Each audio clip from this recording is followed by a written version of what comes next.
Shalom, Bapak, Ibu, Saudara-saudari yang dikasihi oleh Tuhan Yesus Kristus. Selamat berjumpa kembali di channel Suara Rohani Kristen.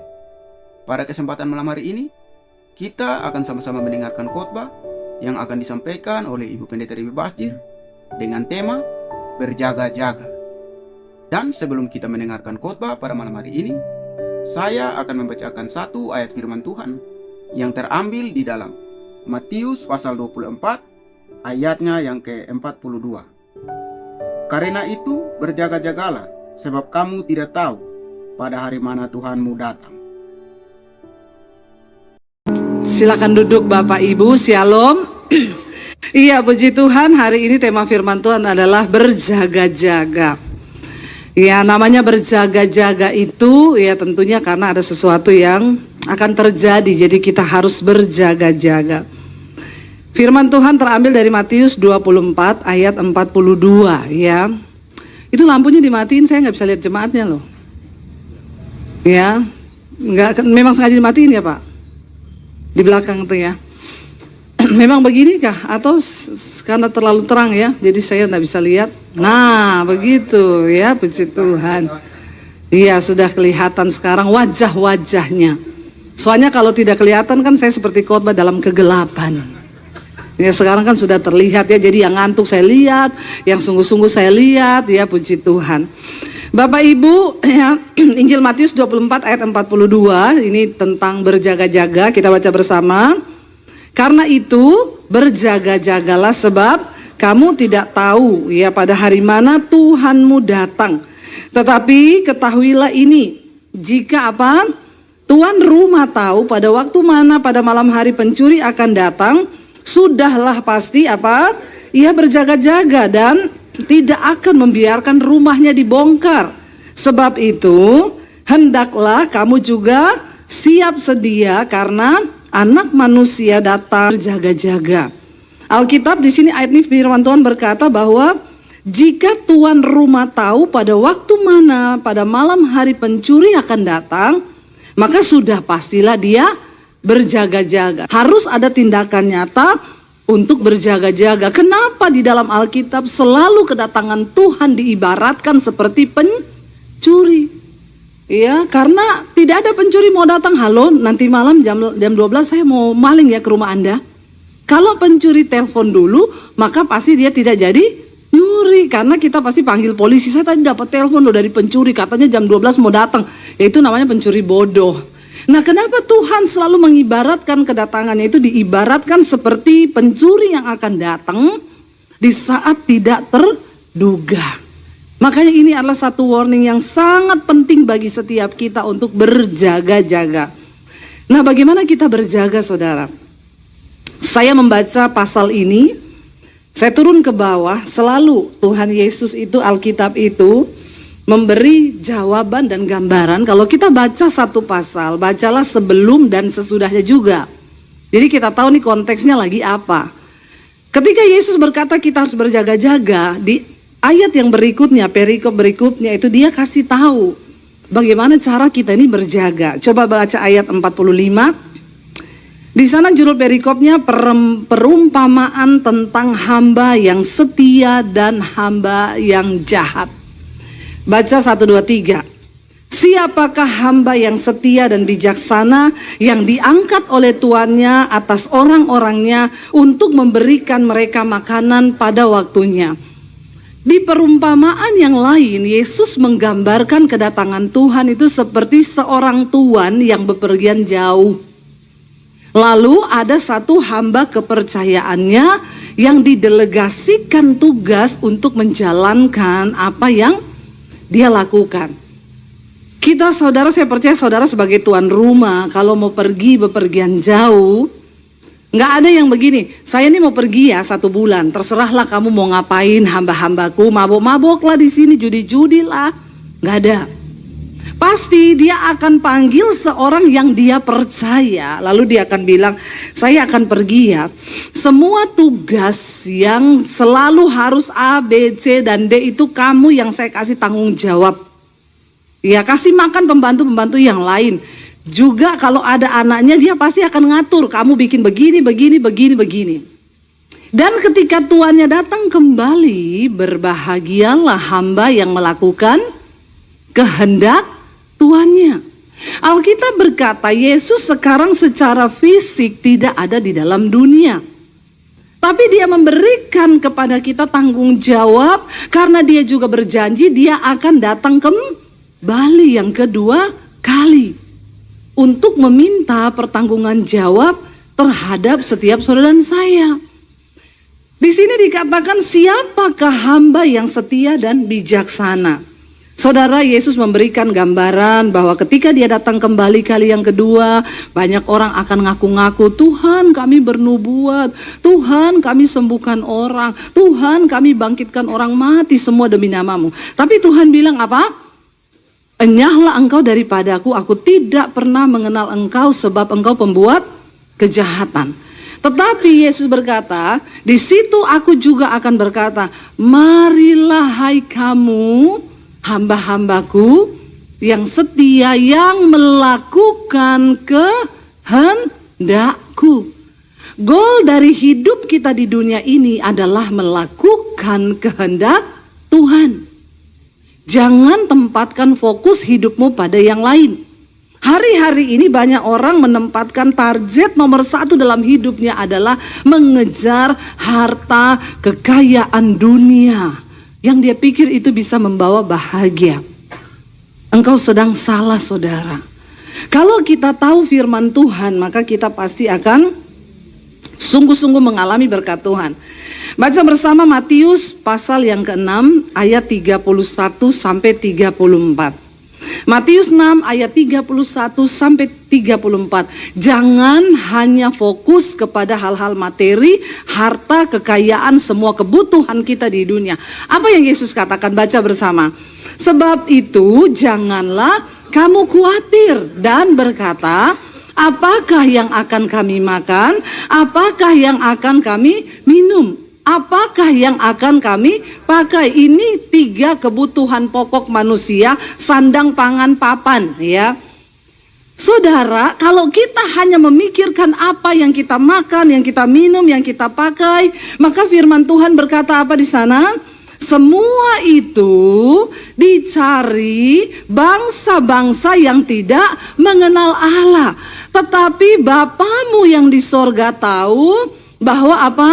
Kamu memerlukan semuanya itu. Kita di dunia ini perlu makan, kita perlu minum, kita perlu pakai pakaian.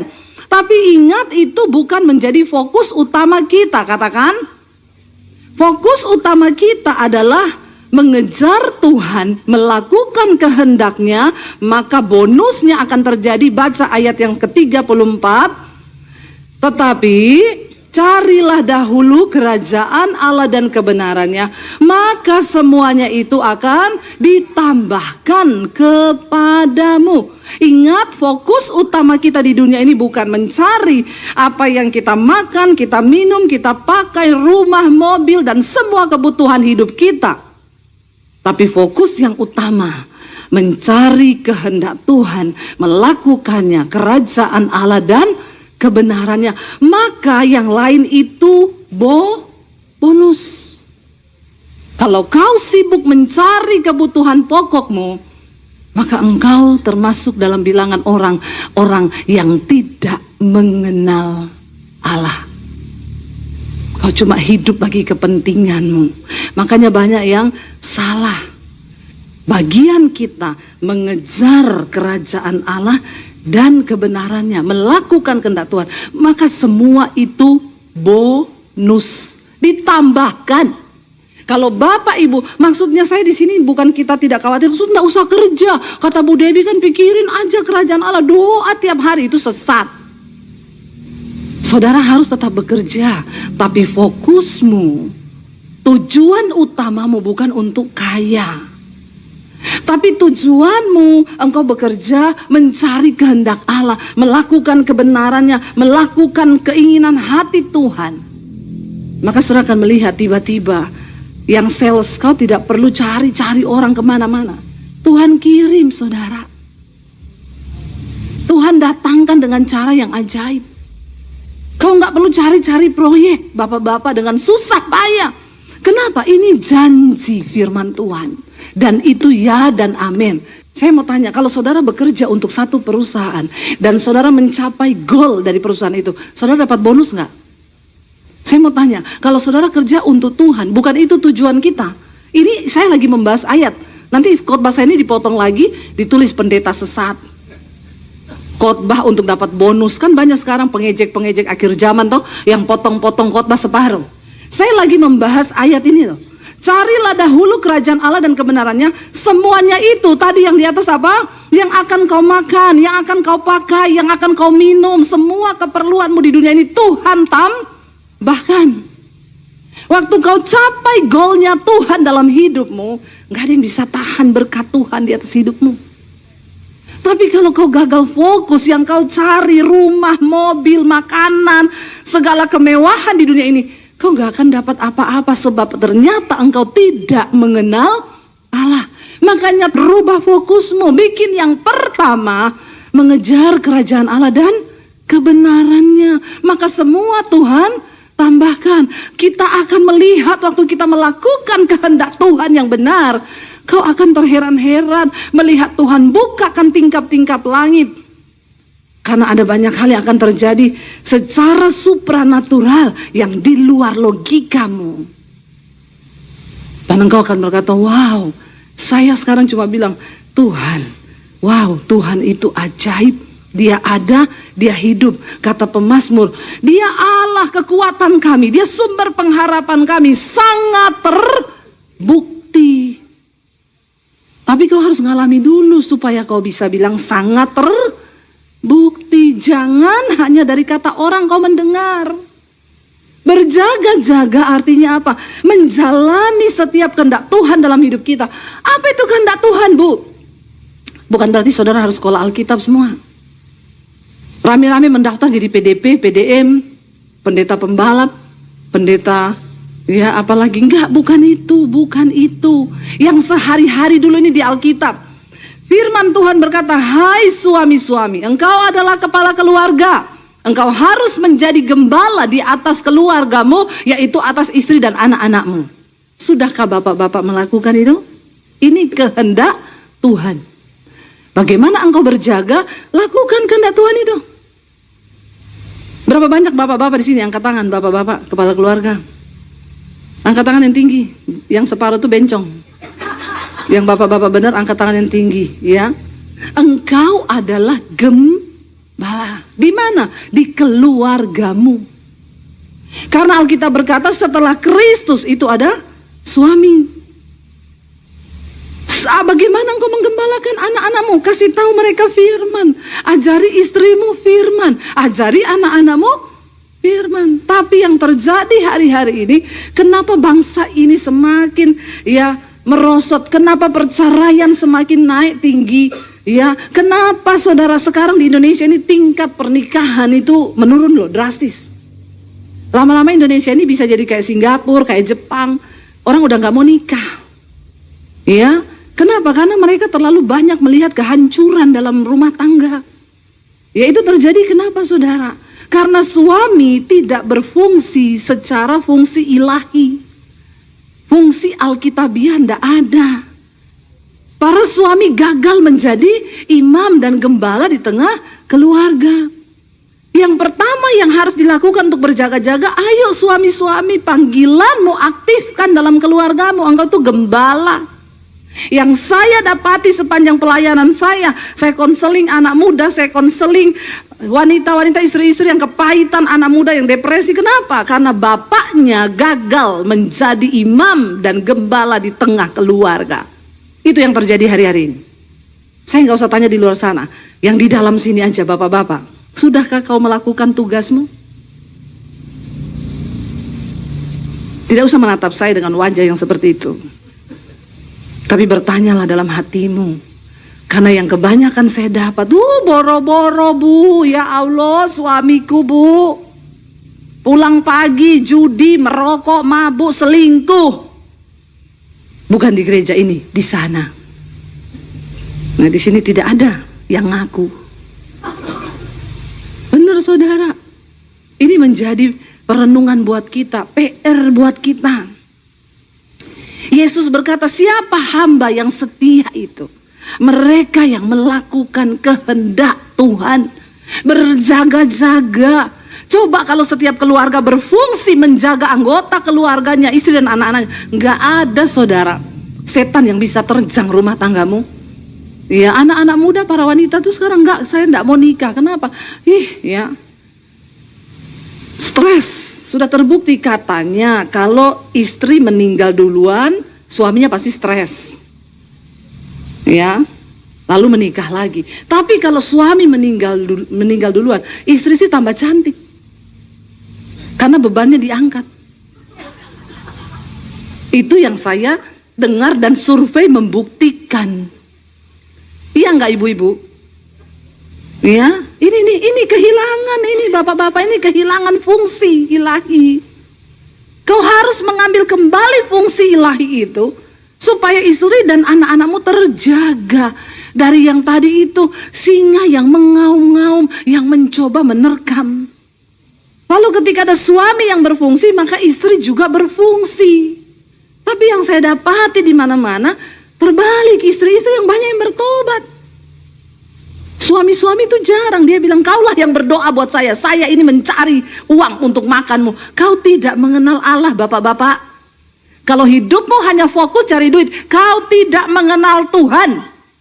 Dan orang yang tidak mengenal Tuhan, hidupnya terkutuk. Makanya kau bekerja siang malam dengan berjerih, lelah, dengan keringat, tapi kau tidak memakan hasil. Tuhan bilang, engkau bekerja itu untuk pundi-pundi yang bocor dan berlubang. Karena kau tidak mengandalkan Tuhan. Kau tidak mencari kerajaan Allah dan kebenarannya. Ini loh, ayo saya bukakan hari ini rahasia firman Tuhan. Supaya kita nggak perlu kau berpeluh dengan berkeringat bercucuran. Waktu Tuhan berkenan atas hidupmu, dia balikan keadaan itu cuma semudah dia berfirman. Firman itu berkuasa loh. Karena Tuhan berkata setiap firman yang keluar dari mulut Allah tidak pernah kembali dengan sia-sia. Pertanyaannya, apa ada alasan untuk firman itu terjadi di hidup kita? Karena kalau nggak ada alasan, firman tidak terjadi. Bukan karena dia tidak berkuasa, kita yang tidak layak. Ada orang-orang yang layak diberkati, ada yang tidak, saudara. Saya sudah melihat dalam kehidupan ini memang ada orang-orang yang layak, ada yang tidak. Contoh, saya tuh kasih pesan sama orang di rumah. Setiap Gojek yang datang ke sini, entah kamu pesan atau antar dari kiriman orang, kasih sembako. Di rumah itu ada paket sembako. Satu kali, ya, orang di rumah saya itu saudara, dia pesan Gojek mau kirim barang ke satu tempat. Gojeknya datang, dia keluar bawa 2 kresek besar, 1 kiriman, 1 sembako buat tukang ojek. Baru keluar tukang ojeknya begini, ya ampun, ini barangnya 2 toh, nggak bisa ya, nggak bisa, berat, saya nggak mau bawa 2 berat.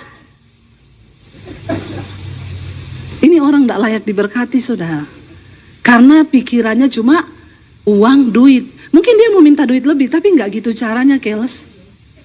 Ya benar, orang rumah saya bilang, oh berat ya Pak, iya nggak bisa, kan ini cuma 1 pesanannya. Oke Pak, nih bawa aja 1. Sebenarnya 1 ini sembako buat Bapak, tapi kasihan Bapak berat, nanti kecelakaan mati, nggak usah ya.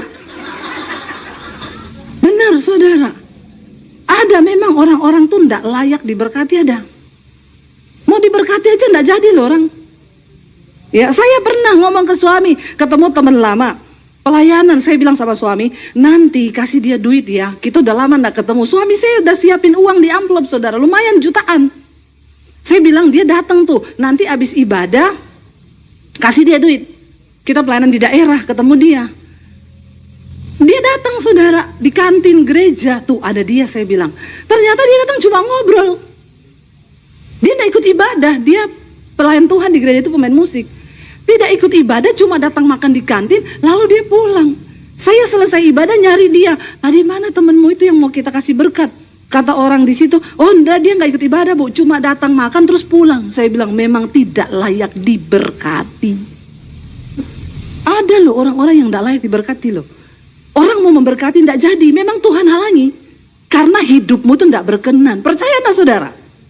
Sebaliknya kalau Tuhan mau memberkati kita, sekalipun terhalang, sekalipun dihalang, Tidak usah takut, berkat Tuhan tidak pernah salah dan takarannya itu selalu benar untuk orang-orang benar yang mengandalkan Tuhan, yang mencari Tuhan. Seperti apapun orang berusaha menutup pintu berkatmu, waktu Tuhan yang buka, tidak ada satupun orang bisa tutup. Amin saudara. Makanya rubah fokusmu hari-hari ini ya. Bapak Ibu, jangan berpikir hanya dari logika sehingga kita kadang bekerja menghalalkan segala cara. Tuhan bilang, orang dunia bangun pagi-pagi dan pulang sampai larut malam. Tapi berkat Tuhan diberi kepada orang yang dikenannya. Bahkan ketika lagi tidur, orderan datang. Amin. Kau harus percaya ada Tuhan di dunia ini. Kau harus percaya bahwa Dia mengendalikan lebih dari logika kita manusia. Kau harus percaya bahwa banyak hal supranatural yang Tuhan bisa kerjakan, yang melampaui otak kita yang kecil ini dan sempit. Kita gila kalau coba berpikir semua dengan kekuatan otak kita, saudara. Andalkan Tuhan. Dia ada, Dia hadir, Dia berkuasa, kata pemazmur, dan sangat terbukti.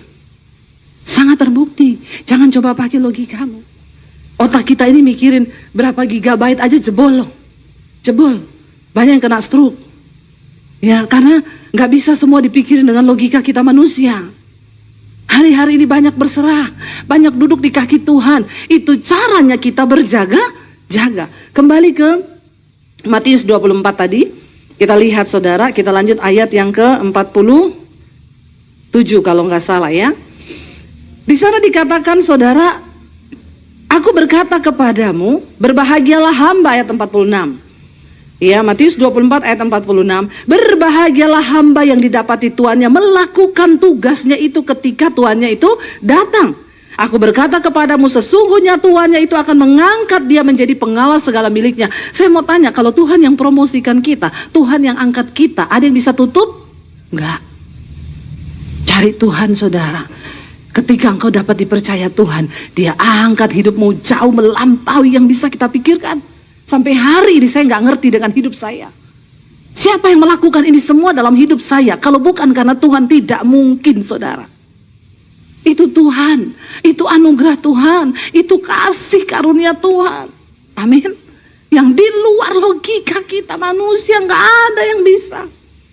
Lalu dikatakan di sana, akan tetapi hamba, apabila hamba itu jahat dan berkata dalam hatinya, Tuanku tidak datang-datang, lalu ia mulai memukul hamba-hamba lain dan makan minum bersama para pemabuk-pemabuk, maka Tuhan hamba itu akan datang pada hari yang tidak disangkanya dan pada saat yang tidak diketahuinya, dan Dia akan membunuh dia, membuat dia senasib dengan orang-orang munafik. Di sanalah akan terdapat ratapan dan kertakan gigi. Ini juga bisa bicara tentang kematian. Jangan tunda pertobatanmu, karena kita nggak pernah tahu sampai kapan kita hidup. Jangan tunda pertobatanmu. Dia bisa datang kapan saja di hari yang tidak kita duga. Berjaga-jaga saudara, berjaga-jaga, berjaga-jaga supaya ini tidak terjadi. Apa yang dimaksud Yesus? Ini perkataan Yesus loh saudara. Apa yang Dia maksud dengan dibunuh dan akan masuk ke satu tempat, di sana terdapat ratapan dan kertakan gigi? Ini bicara tentang penghukuman kekal di neraka. Sebelum itu terjadi, biar kita mau bilang sama Tuhan, temukan hati hamba dalam hidup kami Tuhan. Karena Tuhan sudah terlalu baik, Dia melakukan segala perkara. Saya undang imam musik maju ke depan. Tuhan sudah melakukan yang terbaik bagi saudara dan saya.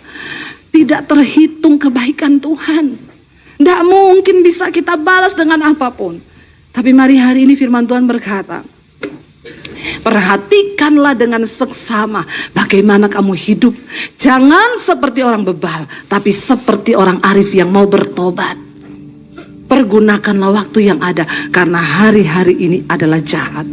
Biar kita mau berkata, Tuhan, biar Engkau temukan hati hamba dalam hidup kami. Bangkit berdiri bersama saudara. Bapak, Ibu, saudara-saudari yang dikasihi oleh Tuhan Yesus Kristus, kita telah bersama-sama mendengarkan khotbah yang telah disampaikan oleh Ibu Pendeta Dewi Pasdir dengan tema berjaga-jaga. Kiranya lewat khotbah yang telah kita dengar pada malam hari ini memberkati setiap kita orang percaya. Dan di akhir video ini, Kita akan sama-sama menyaksikan suatu renungan firman Tuhan yang akan disampaikan oleh Ibu Cornelia. Selamat menyaksikan, Tuhan Yesus memberkati.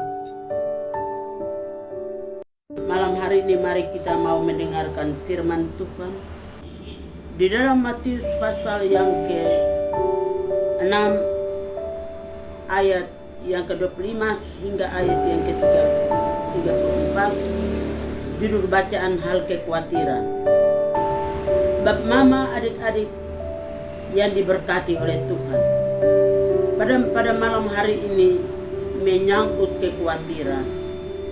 Ternyata ayat yang ke-25 dia katakan, karena itu aku berkata kepadamu, janganlah khawatir akan hidupmu, akan apa yang hendak kamu makan atau minum, dan janganlah khawatir pula akan tubuhmu, akan apa yang hendak kamu pakai.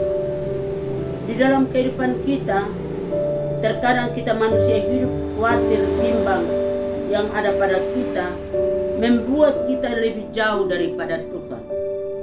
Sehingga lewat firman ini, makan, minum, pakai pun selalu terjadi kekhawatiran.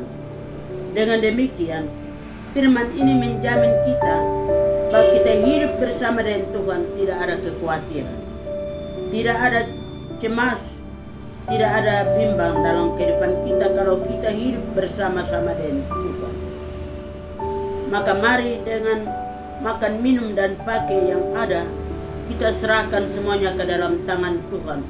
Bab mama anak-anak yang diberkati oleh Tuhan, dalam ayat yang ke-26, pandanglah burung-burung di udara, di langit, yang tidak menabur dan yang tidak menuai dan tidak mengumpulkan bekalnya dalam lumbung, namun diberi makan oleh Bapamu yang ada di sorga. Kita semua percaya bahwa burung-burung di udara walaupun jalan berkeliaran ke sana kemari, ternyata tetap hidup. Burung itu tetap hidup karena ada jaminan daripada Tuhan. Dengan demikian, mari kita hidup menggantungkan pengharapan kita kepada Tuhan. Apapun masalah kita, Tuhan siap menjawab itu bagi kehidupan kita. Bab mama anak-anak yang diberkati oleh Tuhan, hidup dan kehidupan yang ada pada kita, pengharapan kita kepada Tuhan, dan sendirinya apa yang kita pikirkan pasti Tuhan akan menjawab. Segala lumbung-lumbung akan diberi penuh, segala tempat-tempat pemerahan Tuhan siapkan berkat bagi kehidupan kita sebagai orang percaya. Maka semua yang kita pikirkan semua diberkati oleh Tuhan. Kalau kita hidup tanpa Tuhan, maka apa yang kita inginkan semuanya gagal dan gagal. Dengan demikian, mari kita pasrahkan seluruh hidup kita kepada Tuhan. Kalau burung saja di udara tanpa punya tempat untuk penyimpanan bekal, ternyata mereka tetap hidup. Itu atas kasih dan anugerah Tuhan. Mari kita sebagai umat pilihan Allah yang selalu mengharapkan kepada Tuhan. Tidak ada yang mustahil bagi kita. Mustahil bagi manusia, tetapi tidak ada yang mustahil bagi Tuhan. Dengan demikian, dalam ayat 31 dia katakan, sebab itu janganlah kamu khawatir dan berkata, apakah yang akan kami makan, apakah yang akan kami minum, apakah yang akan kami pakai. Semua yang kita cari semuanya menjadi sia-sia. Tetapi mari kita utamakan Tuhan, sebab Tuhan adalah segala-galanya berkat bagi kehidupan kita. Dalam ayat yang ke-32, semua itu akan dicari bangsa-bangsa yang tidak mengenal Allah, akan tetapi Bapamu yang ada di sorga, semuanya itu Tuhan akan memberikan yang terbaik. Dalam ayat 33 dia katakan, tetapi carilah dahulu kerajaan Allah dan kebenarannya, maka semuanya akan ditambahkan kepadamu. Semua yang kita cari, tetapi kalau kita cari Tuhan melalui segala sesuatu melalui Tuhan, maka semua yang kita pikirkan dijawab oleh Tuhan. Sehingga yang terakhir ayat yang ke-34, sebab itu janganlah kamu khawatir akan hari esok, karena hari esok mempunyai kesusahannya. Kesusahan sehari cukuplah untuk sehari. Terkadang kita memikirkan segala sesuatu yang kita pikirkan belum selesai, kita pikirkan yang lain, sehingga itu memberatkan dalam kehidupan kita. Kita percaya, kita berpikir pun Tuhan turut bekerja. Allah mengerti, Allah peduli dalam kehidupan setiap manusia, karena kita percaya Tuhan melimpahkan berkat bagi semua orang yang selalu berharap, menaruh perhatian kepada Tuhan, maka Tuhan akan memberikan kelimpahan secukupnya, malah berkelebihan dalam kehidupan kita. Mulai dari malam ini sampai Maranatha, di dalam nama Bapa, Anak, dan Roh Kudus. Amin.